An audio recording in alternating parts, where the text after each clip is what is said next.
Welcome to the Critical Media Studies Podcast. We're your hosts, Mike Rapici and Barry Falk. Dr. Rapici, pleasant evening to you.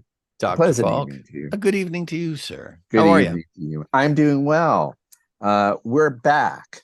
We're back in black on the Critical Media Studies Podcast. Yes, we and we're are. talking about, and we're doing more ANT stuff, right? We're doing That's more it. actor network theory stuff. Mhm. And we're talking about an essay, 1991, 92, 91. 93, 91. Essay by John Law. It's basically his polemical. Well, I mean, I don't know if it's polemical, but it is a statement. His meaningful introduction to an anthology called A Sociology of Monsters. And in it, John Law is trying to, and we will, I think, be trying to do this as well in this episode. He's trying to, the purpose, he's editing this particular anthology, A Sociology of Monsters. And his roster of writers includes, I didn't check to see the proportion of it, but I'm assuming there are some actor network theory people in it, some historians of science in it, and some sociologists in it. And in his introduction, he is, correct me if I'm wrong, trying to come up with a framework. It's a kind of difficult task, is the more I think of it. He's trying to come up with a framework where he addresses, he's trying to come up with a framework that's big enough for sociologists to enter, for historians of science to enter, and what's the other one? I guess STS is historians of science and technology. Yeah. But maybe those two groups. He's trying to build a frame big enough that the sociologist and the science and technology scholar, the potential ant person, can have a conversation and can sort of work together in a mutually accepting way, a mutually supportive way. And there's a little bit of a goal, but he's assuming, he's writing in 1991, there's a little bit of a gap. Yeah, I think what he's sensing as he's writing is that these are two fields, sociology and STS, that have much to say that is beneficial to, mutually beneficial, but that there's a gap. And that's the, I think trying to fix the gap or trying to address I think he's trying to define the gap and then see how it is that these two can work together to bridge the gap. And so I want to, just for, maybe the sake of starting us out, I asked Barry right before we started recording, I said, I'm going to give you the same sentence over again, right? So the question that I gave Barry was, okay, finish this statement.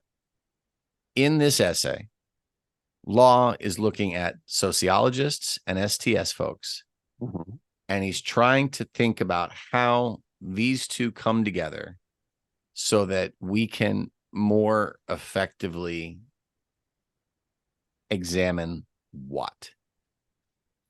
And I thought that your answer was fantastic, and this is the why I want to bring it. So, would you like to rehash the answer, or? I would like to. We'll see. I would very much like to. Can I? That is the question, because when Michael first asked me this question, there were a lot of ums and a lot of going for the door, and I reached for a drink and all these type of things. But I'm going to try to see if I can. But now that you're situated, now that I'm situated, now that I've had my drink, I'm going to just sort of roll it out there, and I'll try and answer the question, Michael, because it's an excellent question. I'll try to answer the question by first talking about what he perceived. I'm going to try to follow what Law himself does. I think he opens up by saying, "Hi, Mr. Sociologist," or Ms. Sociologist. "Hi, SDS person. You may not think you have," in science and technology studies, I'm not going to say, let me make sure that I clearly defined it. I think you mentioned it earlier, but let's do that. Science and technology studies, right? Science That's the other technology. group. Yeah. Excuse me. Scholar studies. That's the STS that he. STS is Well, science, technology, and society. And I oh, think well, that's the I'm glad I first. was. Yeah, and Yeah. that's the first, I think, tip of the Okay. hat that, hey, these two have something. And his opening argument is, hey, Yeah. STS folks, hey, sociologist folks, I've got a foot in each camp. Yes. He has. Yeah. Thank you. That's where he's going. I mean, that's what allows him. That's what gives him the rhetorical anchor, fulcrum, to address the two camps, because he Right. has a foot in both camps. And what I was about to do, and you anticipated, is because he has a foot in two camps, he starts. His rhetoric is admirable, right? You're a rhetoric teacher. You understand this, right? His rhetoric is admirable. He has a foot in both camps. And so he begins by talking about the common ground that he perceives between the two camps. And then I think he will move to a place where both groups, both camps, need to do a little bit of learning. So let me now, under that general rubric, let me fill in some details. So what's the common ground between STS and sociology? The common ground as he sees, and he's writing that he sees as he sees it, and he's writing in 1991. So this is the age where Michel Foucault is king and master of the universe in certainly in the human sciences, and increasingly even in the social sciences. I guess this is the apex of Foucault's authority. So in a word, power and knowledge is and power and knowledge and the ways in which they intersect, defining power and knowledge, defining power and discourses and discourse, and their points of intersection, is what he sees in general, is what law sees in general as the common ground of both, or could be the common ground for both sociological studies and STS. In particular, the dreaded philosophical E word, epistemology. Both sociologists and STS are vitally concerned with questions, with the philosophical question of how we know what we know. But it's not just that. And here's where Foucault comes in. And also where law will leave him behind.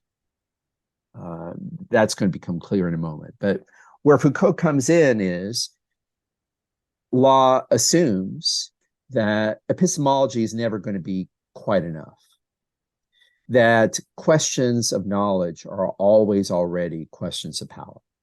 And so that as soon as you start asking the epistemological question, and especially once you ask the epistemological question of science, and you're thinking about science, how scientists know what they know, and the effects of their knowledge on society, then you're kind of raising Foucauldian questions that even as sociologists aren't friendly to Foucault. He feels that they're trying to explore that they're exploring the same area that Michel Foucault is doing in books, is exploring in books like Discipline and Punish, and even The History of Sexuality. This idea that discourses of knowledge always have effects on persons as they circulate through society. So that's common ground. Now, I'll shut up after I say what he wants. So this is something, this could be, there's already a discussion going on. There's some mutuality going on according to law in sociology circa 1991, and with STS scholars in the early 90s. And it has to do with the fact that they're all asking questions and trying to receive answers, trying to develop substantial answers to the question of how do power and knowledge circulate in society. So far, so good. But one of the things that law is doing in this essay, even though he is an actor network theorist, I think he's asking this question about actor network. In fact, I know He's because we discussed it before. He's asking this question not only of the sociologists, but of the science and technology and society scholars as well, for the ant theorists as well, the ant scholars as well. He's asking the question of ethics. He's posing, and this is where he breaks from Foucault, because Foucault, I mean, we could have a long footnote and or a whole other episode, but and we're not, at least not soon, where whether or not Foucault ends up sort of redefining and returning to the question of ethics in his last books, but just bracketing that off. The Foucault who's interested in power, bracket that question off for now. The Foucault who's really interested in and who's writing productively about the intersection of power and knowledge, and how discourses of power / knowledge. Remember, he puns in French, right? Pouvoir savoir. So he never talks about knowledge in isolation, and he never talks about power in isolation. He talks about pouvoir savoir. So power and knowledge are this kind of they're themselves a network, right? So so far so Foucauldian.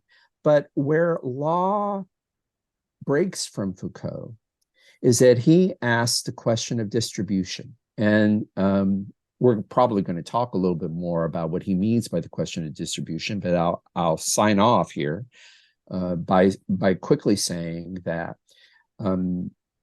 I think in a word or two, what he means by distribution, by raising the question of distribution to both sociologists and STS scholars, what he wants to do is raise the question of the ethics. Like, what is it just? Not just how does power, Foucault asked the question, and law feels that both the epistemologists, the sociologists, and STS scholars are very interested in this question of power, knowledge, epistemology, and how power knowledge circulates in society. But Foucault was famously disinterested in the question of ethics, social justice, activism. Mm-hmm. And law, I think, wants to raise these fundamentally ethical questions about, is it right that certain groups have a monopoly on power and knowledge? And is it wrong that other people are denied access? He wants to ask the question of equity. And I think that's what this article is about. Well, I was going to say, I have a question about that. Sure. I think that what's happened is that by marrying sociology and STS, mm-hmm. he's found a way that he can ask that question about ethics and provide an answer about how such a thing is done. And that's like, as I'm sitting here listening to you talk, I think, well, okay, well, where, how do these pieces lie? If this is what he's doing, what's the end game for him? And I think that's a part of it. And so, I asked that question, what is it exactly that he's trying to examine here? And the too long didn't read version of this, right, is he's looking at power and knowledge, social relations, and the uneven distribution of the resources that we have. And your answer dovetails very nicely with what he says. He says, we've got three fundamental questions that the volume tries to answer. The first is a problem of epistemology, right? The second is the problem about how to characterize, these are his words, how to characterize the stuff that binds society together. Those are our social relations. And then the problem of distribution, which is, to me, an interesting question, right? In terms of like, well, what do we tend to, where do we cast our gaze, and why do we cast it there? And why is it not, this is perhaps part of the ethical question, right? Why is it possible to really do this ethically? And I think he's found an answer with a version of Ant that he would like to see in 1991. So I think he's got a lot of interesting questions. He's trying to do some interesting things here, but I want to go through the way that he addresses these questions. Because what he's doing here is he's saying, look, these are the three tasks at hand. Let's talk about what has to happen. Right. And so I don't know, Barry, I guess this wasn't a part of any plan, but I have questions, and I look to you and say, you look like a guy with some answers. So Yes, let's see how it questions, I goes. tell you. There's nothing more gratifying than just say, hey, Yes, surprise, let's try this. So let's try this. my first question for you, he's talking about power, knowledge, how we know what we know. And it seems to me that his response, I don't know if you took it this way, his response here, in isolation at least, was very unsatisfying. Right? Wait a minute. You said that? I said that. Because he's basically saying, look, we can't be relativists. We can't just be right. We need some measure of certainty. Like, we've got to agree on standards, and that's a thing. I slightly disagree with you on this. But then he pivots. Let me go back and slightly take the very, very slight issue with your first formulation. Okay. Now, I'm not taking issue with what you said about relativism. How did you phrase it, Michael? I'm going to stop you right here. Go ahead and repeat how you phrase it, because I feel like I'm under them. Do you remember how you phrased it? I think I said it was an important nitpick, that we need a measure of certainty. We can't be relativists.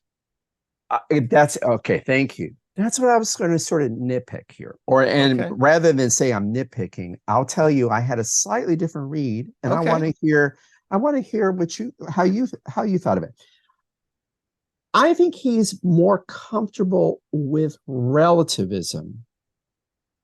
I read it very slightly differently than you. I think he's more comfortable with relativism than you just suggested, if I heard you right. But in fact, he doesn't want to leave relativism. I think he wants to inhabit the position of pragmatic relativist.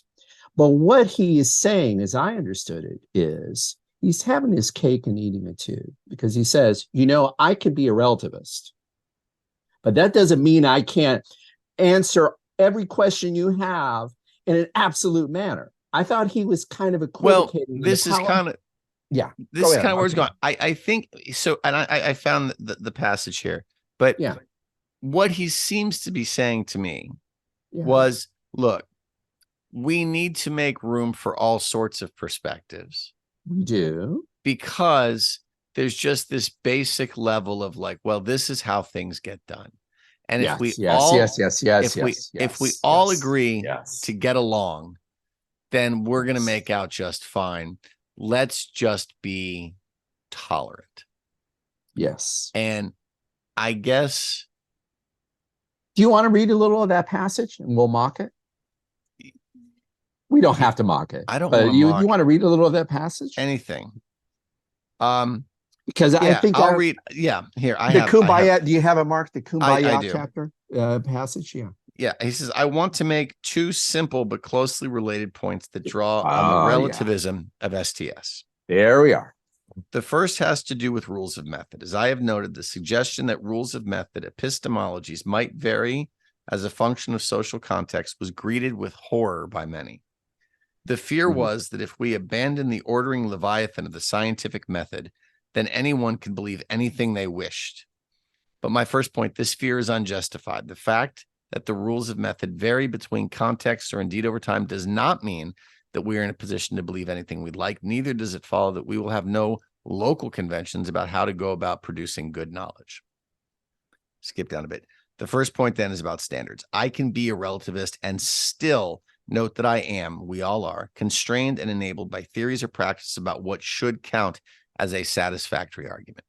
Yeah, that's it. Yeah, that's exactly what I was thinking. So that's why I was having my slight niggling disagreement there, that he really does want to have it both ways. He says, I'm a relativist, and I know that horrifies some of you, very few of you perhaps, but some of you might be horrified.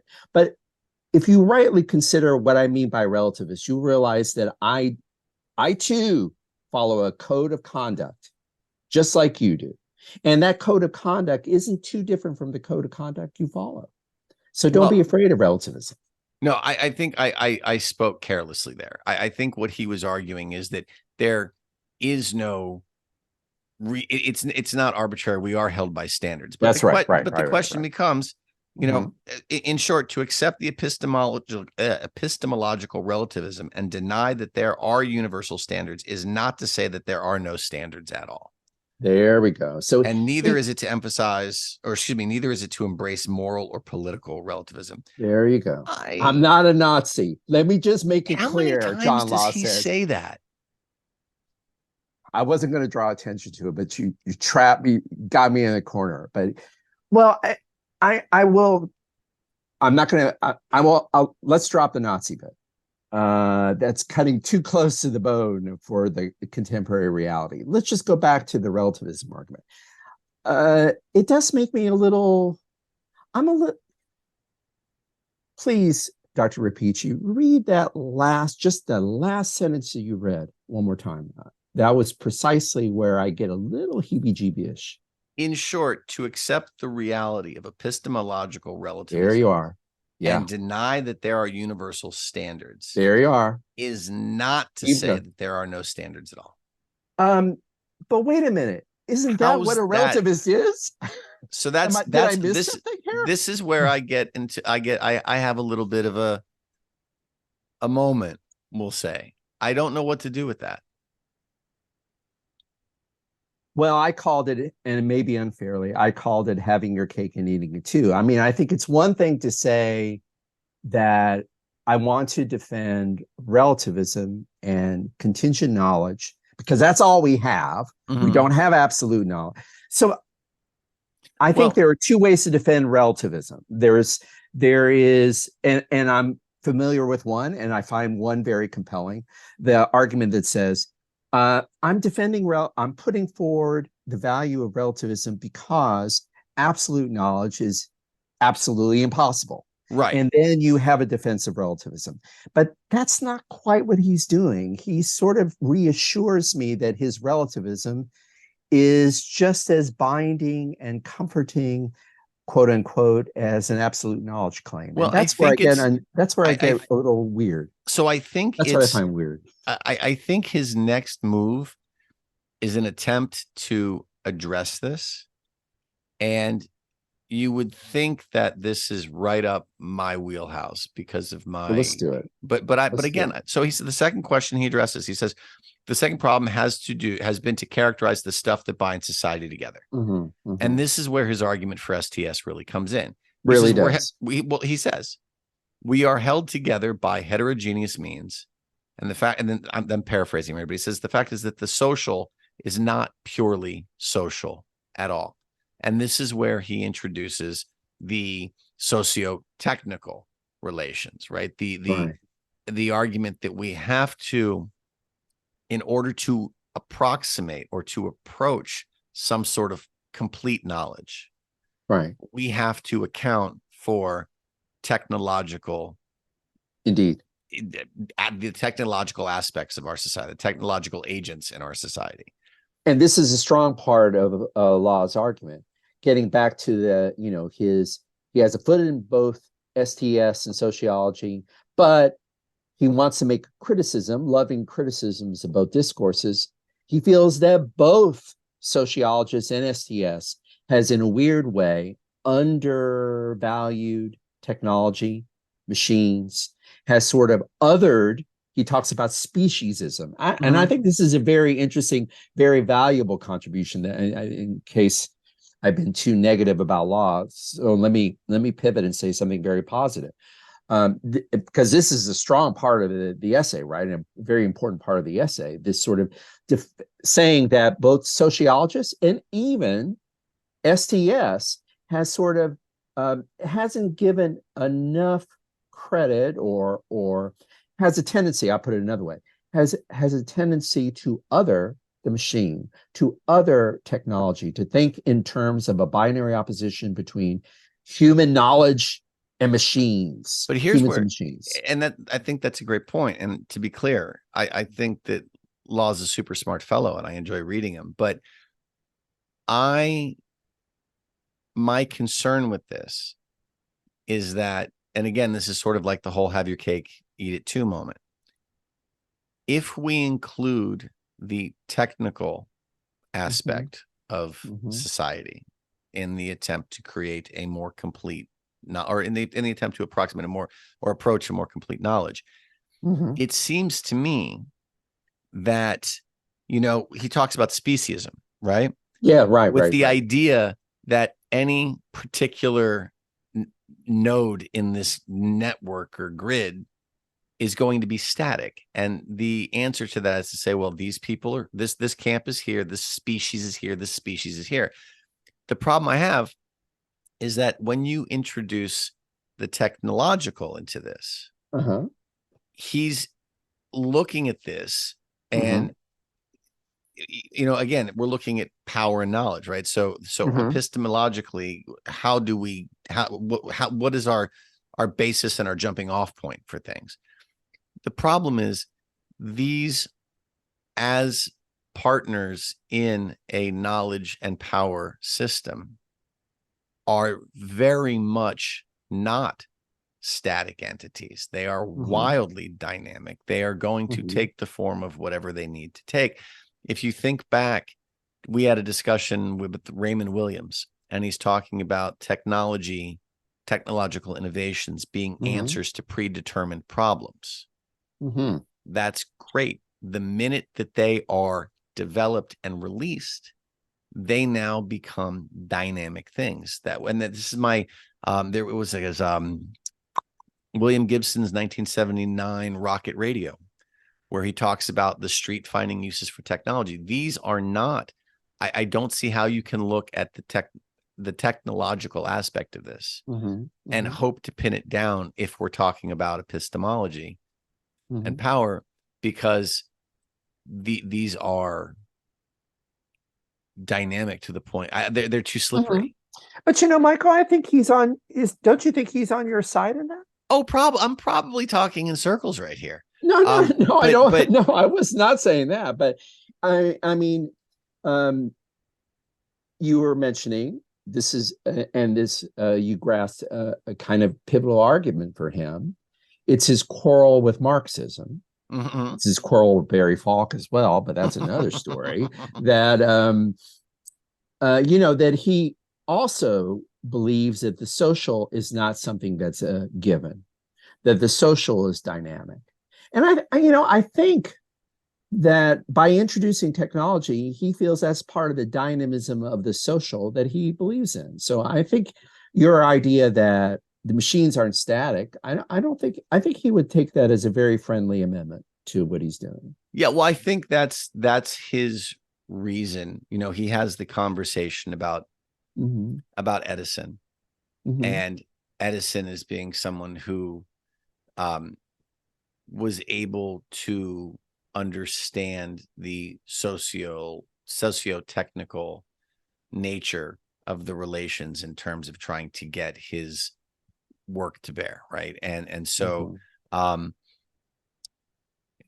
yeah, maybe, I mean, well, I wasn't pushing it. I was just saying that it seems there are parts in his argument where I think he would include, he's including dynamism certainly in his understandings of class. He's understanding, he wants to implement or incorporate a sense of dynamism in his understanding of the human. So I think that's kind of implicit in his idea about machines too. So I just don't think he's that antagonistic to it. No, it's not. I don't think it's antagonism, and I guess what I'm saying is that when he's not talking about the machines in isolation. He's talking about the machines as an integrated aspect of the social, right? His argument is that your quarrel? Well, a little bit, because it's not. I mean, I think it's he's right. Let me say this. I'm not trying to find fault with this. He's right. You have the sociologists working with the social. Right. And what he's saying is, hey, these STS people work with the technological, right? Right. And it's almost like maybe and they're aware it's dynamic, but they're aware it's dynamic. But don't you think that? Yes, no, absolutely. I guess what I'm saying. Okay, so I mean no offense, this is a question. I'm truly asking this question. Oh. What's the need for the sociologists once we bring in the STS folks? Oh, is that where you were going? I don't understand. That's a damn good question, Michael. You got me out Because of left field on that one. I need to have another drink I mean, I'm because I don't know. Because the that's a answer, great point. the answer That's for a great him, point. and I think so let me take a crack at this that I've asked it. Yeah. What he wants to achieve, Yeah. by bringing the technical in. I feel horrible for asking that question that way, but what he wants to achieve essentially, right? Like, we understand the technical is quantitative, right? We got a bunch of number crunching function, we got math, We got right? math. What he wants is a qualitative. Correct. And he wants a qualitative sociotechnical. And won't that eat up, so to speak, sociology? But that's your point. That's my question, though. Point. Is that what we need sociologists for in this equation? God, I sound like an ass. I'm not trying to be. You don't sound like an ass. I think I think that's a great insight. And now but forgive me, you're making me, I think my only response to that insight, now you made me see it. I can't unsee it. Okay. And I'll have to say, at least at this moment of our taping, that you're making me feel that underneath the kumbaya and amiable,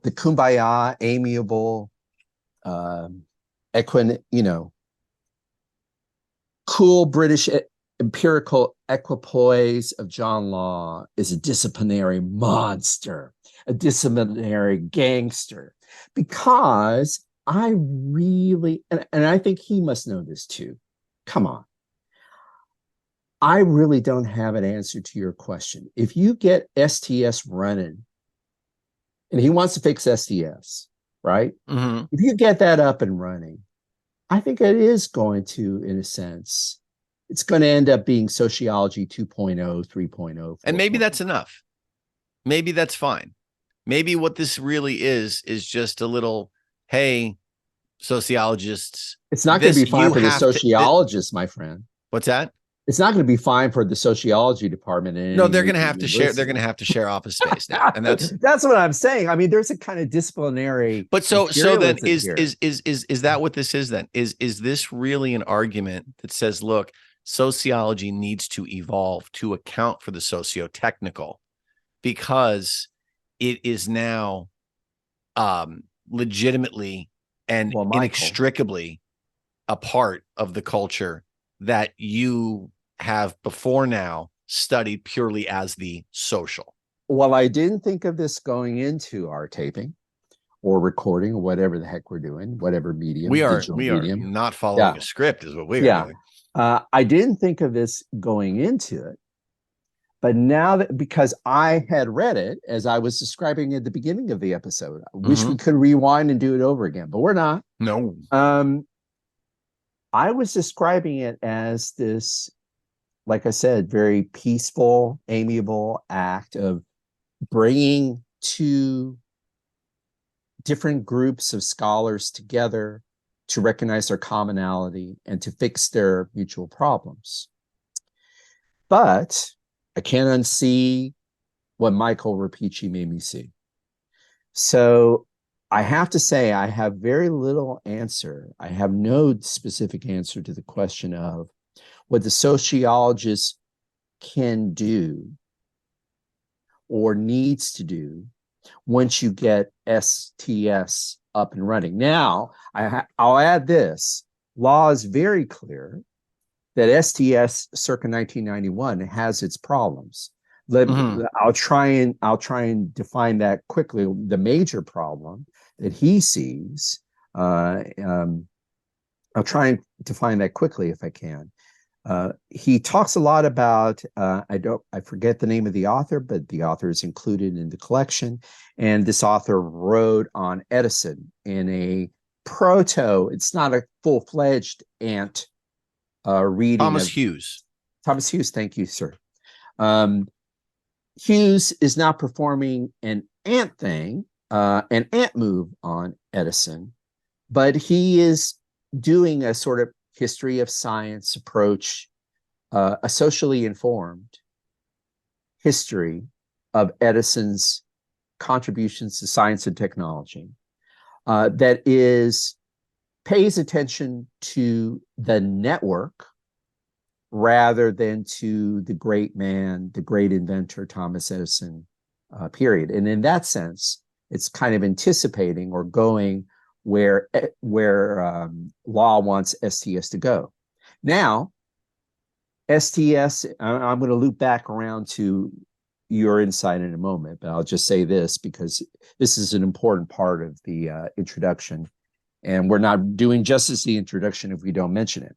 He does have a quarrel with STS as much, or an idea of the limits of STS as much as he has an idea or offers a critique of sociology. And getting back to the Hughes study of Edison, there are many things the law likes about it. What he worries about, however, he feels this is true of Hughes, and even more so in most science and technology studies. He worries about the fact that even his beloved colleague, Bruno Latour, when he did his STS study of Louis Pasteur, he's starting with Louis Pasteur. And Hughes is talking about Thomas frickin' Edison.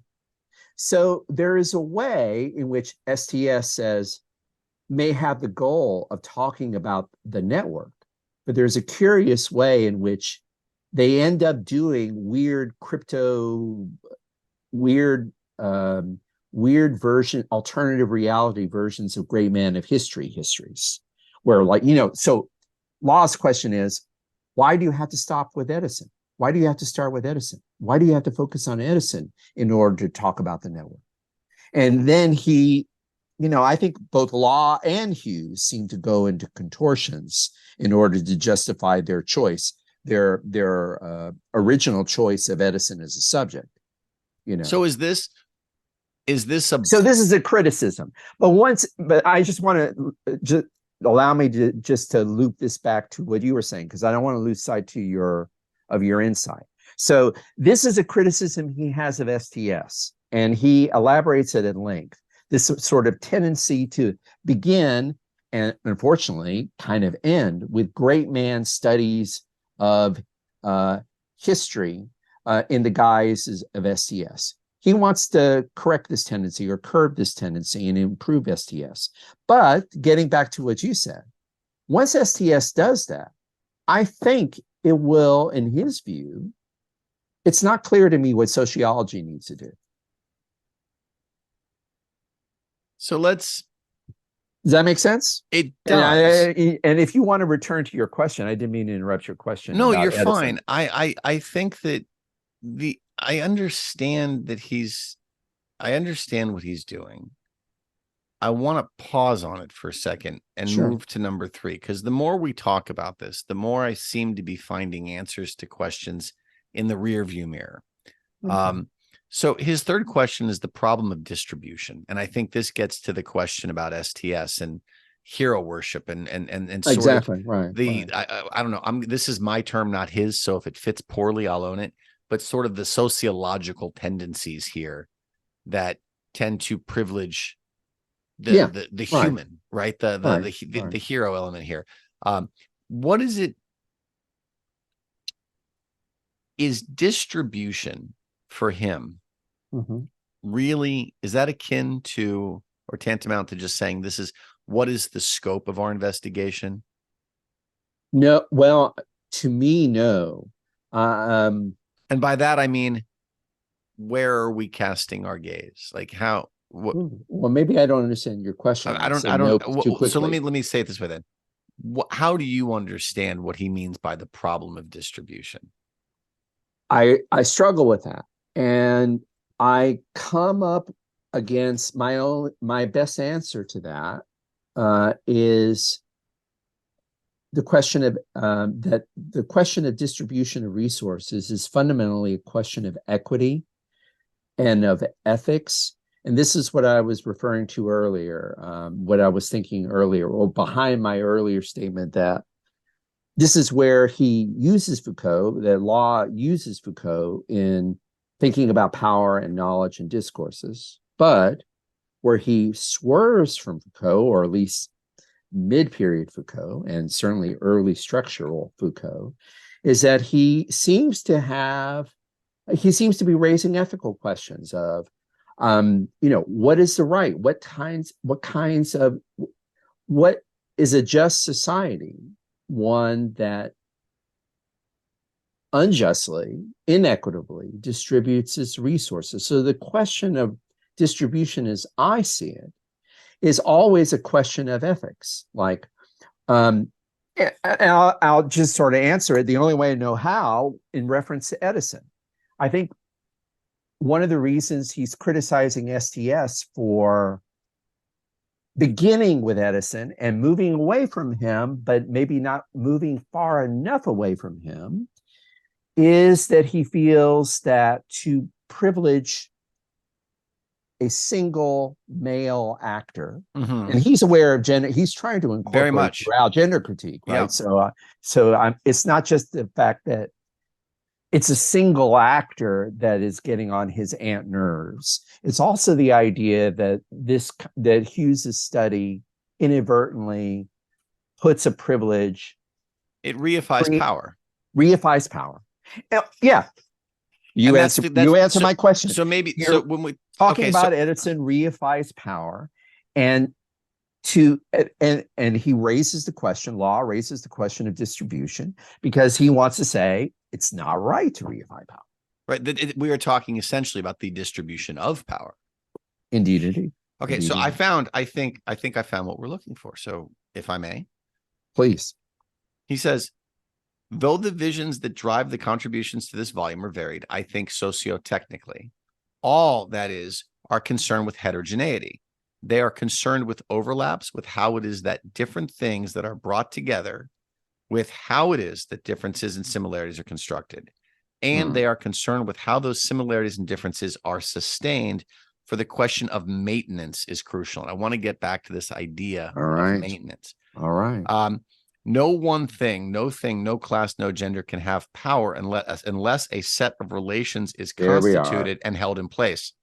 There we are. A set of relations that distinguishes between this and that distribution, and then goes on to regulate the relations between this and that. Skips down a bit. The argument then is that power, whatever form it may take, is recursively woven into the intricate dance that unites the social and the technical. So I think he's looking at Hughes, and he's looking at the study of Edison, and he's saying, okay, this is really good because we're looking beyond the man. But the problem is we come, as you had said, back to the man.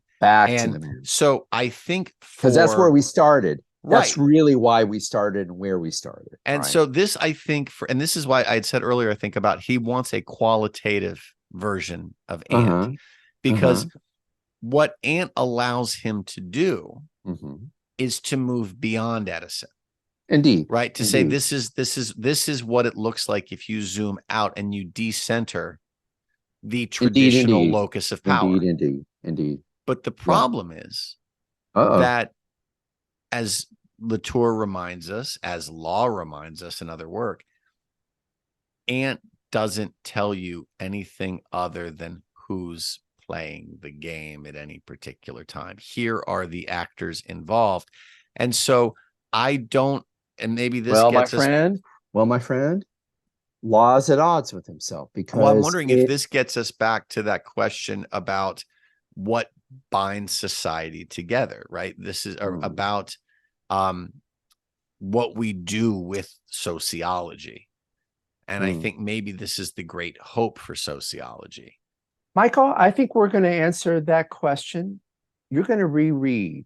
Go ahead and reread what you just read about maintenance and distribution, because I think that passage has the answer to the question you raised about Okay. what is law doing? What is law up to here?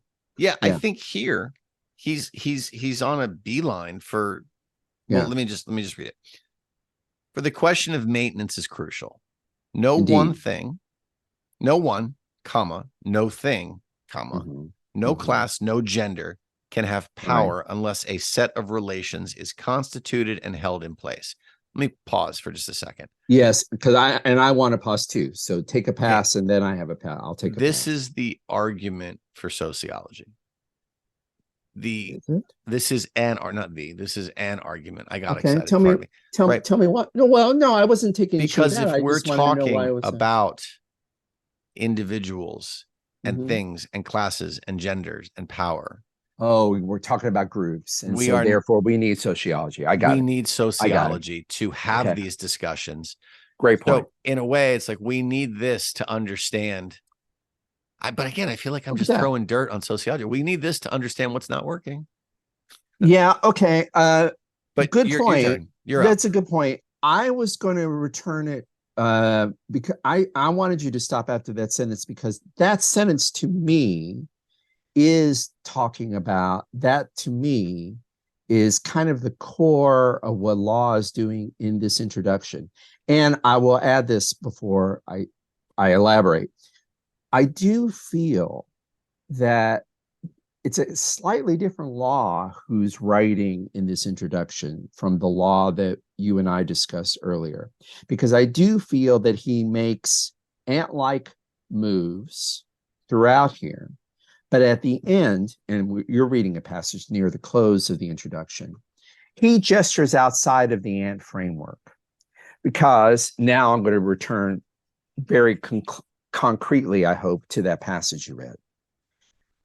He says, in his redefinition of the social, what he's basically saying in the sentence you just read is this: at any given moment, here's the reason why you have to interrogate the Foucauldian idea that power and knowledge are together, and don't ask the ethical question. Instead, look at the ways in which power as a discourse circulates through society.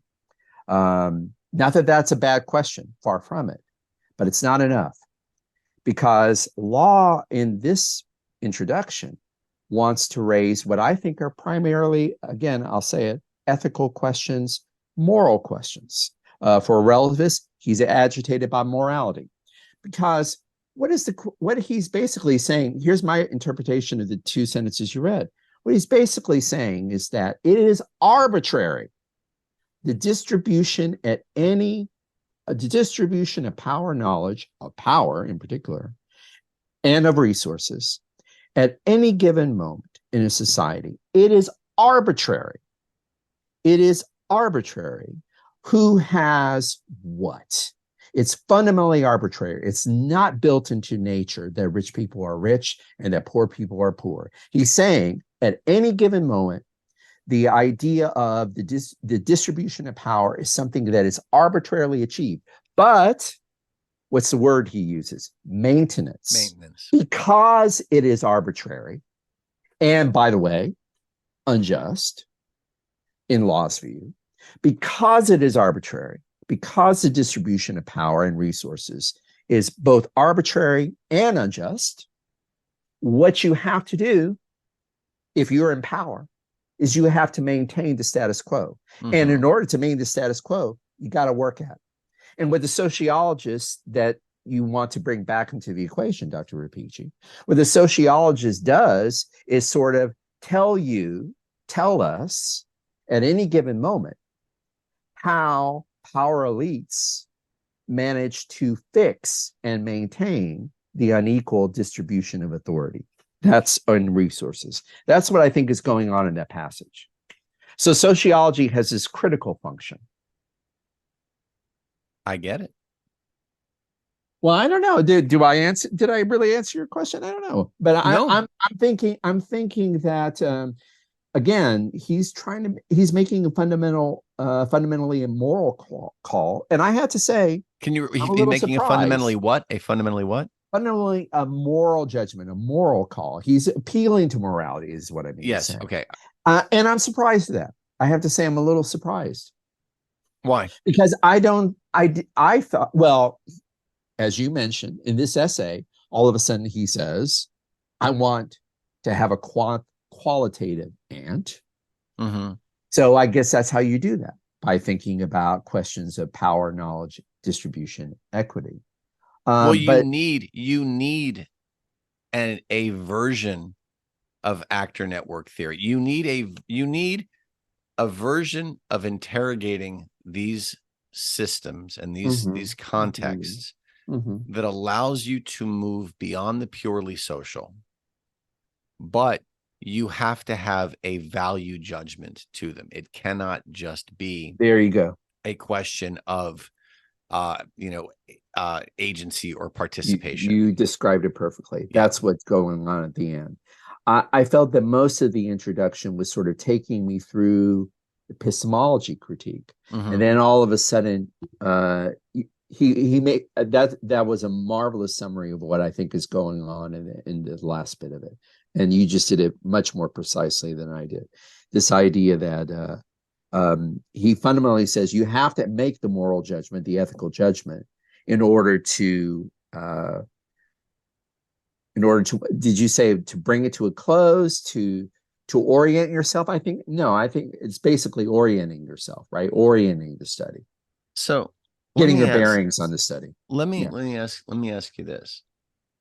As you and I sit here now, this is 32 years old, right? So what happened? Did we get it? Like the question that my mind instantly jumps to is, okay, we have one, are these gaps that necessitate overlaps still a thing? Or now do we look at the social instinctively as the sociotechnical? And these questions of epistemology and distribution and social relations, are they still? See, I don't think we ever answer these questions. I think we're Sisyphus here, right? Like we're pushing the ball up the hill just to watch new things happen and push us further down, and then we begin our journey again. So I don't think that these are ever resolved. My question is, how have these things evolved? And so I look at this and it's like the distinction between the social and the technical, to me at this point, it's virtually non-existent. You have technical, you have technology convincingly acting in ways that are virtually indistinguishable from the human at this point. The idea of the cyborg is not fantastical or even plausible. It is so far beyond the norm at this point. It is our starting point.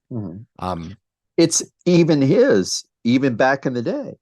He says that you're not human. Did you really find your way, quoting here, did you really find your way through last week without machines? Of course not, he writes in 1991. And you are part machine. And now, so he kind of had an inkling of that. And he was right. He was right. I mean, now if I'm driving along and I'm not paying attention, my car stops for me or tells me where to go. So these questions, I guess, if we look at this,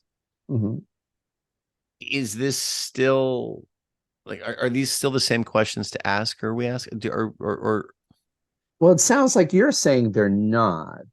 But I guess I have a question for you. Why do you feel they're no longer questions? Is it because it seems, you tell me if I'm wrong, it seems what you're saying is it's not even an argument to say that the social and the technical are intertwined. It's become even more the case. So doesn't that make law a prophet of 2023? Oh, unquestionably. I'm not saying that the questions aren't relevant. The questions are certainly, but I think these are enduring questions.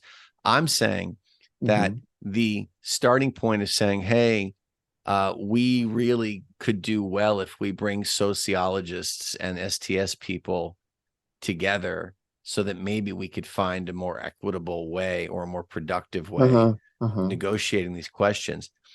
I am not a sociologist. That's not my sandbox. But I can't imagine a situation where you could approach questions like this without accounting for the socio-technical. I think socio-technical is the default term, would have to be the default term.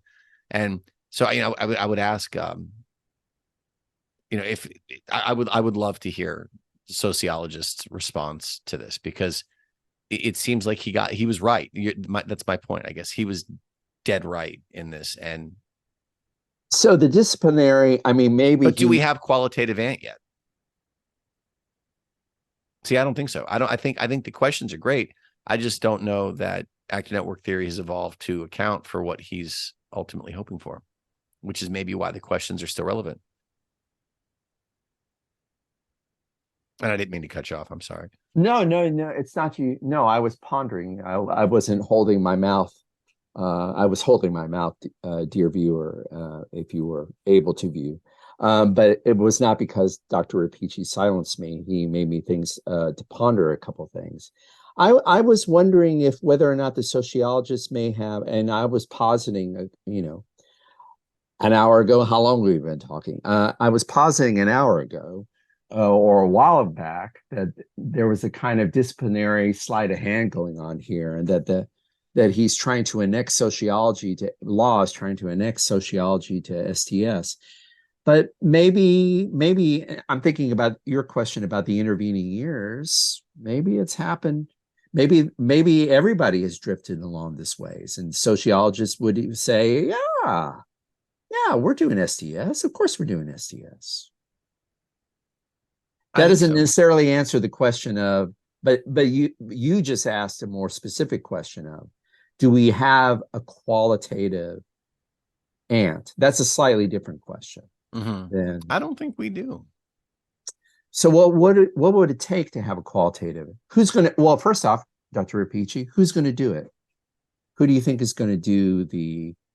Who does the law want to do the qualitative STS? Is it going to be STS people or the sociologists or?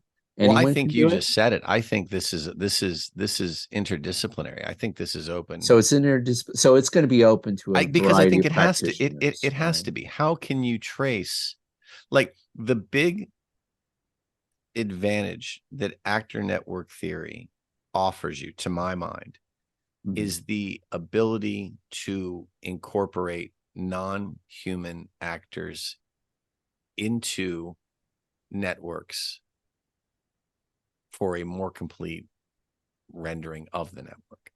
And it helps us overcome certain biases in interpreting the nature of the network. I agree, but what you just said has nothing to do with qualitative. It's more scientific. That's my point. It does not allow, however, for the ethical import or all this stuff about ethics and distribution, right? Because equity, the nature of these networks is that there is no center. And if you don't have a center, then it's very hard to have a qualitative valuing of anything. So I mean, it's. Well, I know. I think you answered your question and answered the question very well. I think that and I do think I think you also very well articulated Law's goal for Ant, that he wants to subordinate the human, if that means a better rendering of the network. But I do think that's his epistemological goal. It's his goal for the production of knowledge. But how does that necessarily entail the ethical questions or include the ethical questions he's raising? I'm not so sure. I don't know. I've reached. Have we reached the brain death? I've reached the end of my Well, I'm getting a sort of weird caffeine high that's kicking in right now, and so I have one more thing to add, Okay. but or this is just going to be the crotchety Marxist moment, and we'll end with a crotchety Marxist moment. We've referred to it in several times, and I'll try to keep the crotchety Marxist moment to a brief moment, but I'll give it a moment. We referred to at several points in this podcast. We referred to Law's insistence that the social is not something that's pre-given, that the social is something that is distributed in dynamic ways and therefore has to be maintained actively. So that's part of what he wants to do.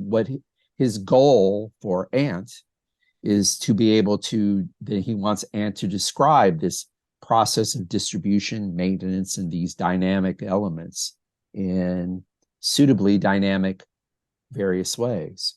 So there's that. At several points, he says he insists, unlike other theorists, like Marx, and that's why I said it's the crotchety Marx moment. He really is post-Marxist in saying the social is not something pre-given. I think the problem, though, and so therefore, since the social is not pre-given, we have to find a way of accounting for the social in its dynamic configuration and reconfigurations. Wonderful. But he also wants, at least in this introduction, to bring up ethics and to raise the question of social justice. One advantage, I would say, I won't say that it's better or worse, but I will say a salient point of Marxism, an advantage that Marxism would have, actually, if you want to take the ethical turn, as he does, and you want to get post-Ricardian and you take the ethical turn, he sort of says, I don't want to be a Marxist, though. Cool. Fair enough. But Marxism, I would say, would allow Law a way to get to the ethical question, because it would say it has an answer to the question of what's the social. It would say the social is currently constituted by class struggle. And the reason you have class struggle is because you have an unequal distribution of things that's being maintained. Now, not going to say that John Law needs to convert to Marxism or even talk about it in terms of conversion. But I would say that Marxist discourse, and I could probably think of other discourses of value, ironically, this is a Marxism, although it has this reputation as being sort of, which Marx himself is responsible for, of being sort of anti-moralistic or anti-bourgeois morals. In a way, by positing the social, Marx at least posited the social as a realm of conflict. And that's, he did say the social was a given, but it's a dynamic given. It's a realm of conflict. It's a fight. It would explain, Marxism would allow him to raise the question of unethical distributions of resources in a way that Ant, I don't see it happening. I don't see Ant offering this advantage. No. But again, I think that just because you can't find it doesn't mean it's not a question worth asking. And it doesn't mean no, of course not. Of course not. Absolutely not. Absolutely not. Yeah, of course. All right. Well, Barry, I'm gonna what are we gonna do? We're gonna throw our computers off the cliff, or are we well, you can't, because it'd be like throwing your favorite child off a cliff. We're all exactly. No, I'm not going to together. I'm not throwing my laptop off. I will do no such thing. No. Barry, as always, thank you. This was interesting. I sense disappointment in your voice. Are you disappointed? I feel like every now and then we get into wrong? These discussions. What did we do wrong here? I feel like, the kid who's running away from home. He's like, I'm leaving, and I run off in a fit, and I just come around the other side of the cul-de-sac and come back home. And I'm like, okay, I'm back. I never really meant it. Dr. Rapici, welcome to Critical Media Studies Podcast. It's what we do best, run around in circles. Until next time, my friend. Well, look forward to our next little lap around the track, Barry. Thank you so much. Been a pleasure. Take care. Good night. Thanks for listening to the Critical Media Studies podcast. To find out more about the show, check out our webpage at criticalmediastudiespodcast.com.